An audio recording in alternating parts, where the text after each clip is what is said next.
الاجازه اللي بتحسد الواحد عليها يا خضر، شايف الواحد قضاها في ايه؟ المهم بقول لك ايه يا خضر، سيبك من الاجازه وقضيناها في ايه وعملنا فيها ايه، خلينا في اللي جاي.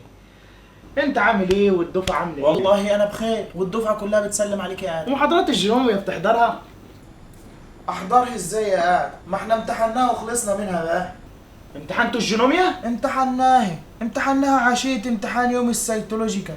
امتحنتوا تعرف السيتولوجيكال؟ امتى؟ بعد امتحان التوكسيكولوجي بيومين. والتوكسيكولوجي اصله امتحنتوه؟ كان اسبوع اسود بعيد عنك. امتحنا التوكسيكولوجي الاثنين وامتحنا المايكرو يوم الاربع. والمايكرو كمان؟ الاربع. الاربع بتاع امبارح؟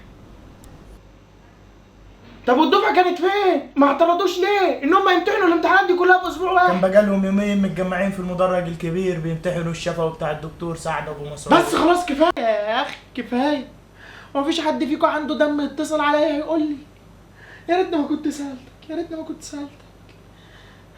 وانت قلت لي امتحنتوا كام ماده؟ 4 مواد يا ادم. وانت بتقول على 5-4 يبقى مفيش امل.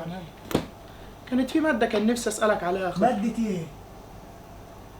خلاص بقى مش مهم، زمان كنت امتحنتوها. ابقى اعوضها بقى في السمر كورس.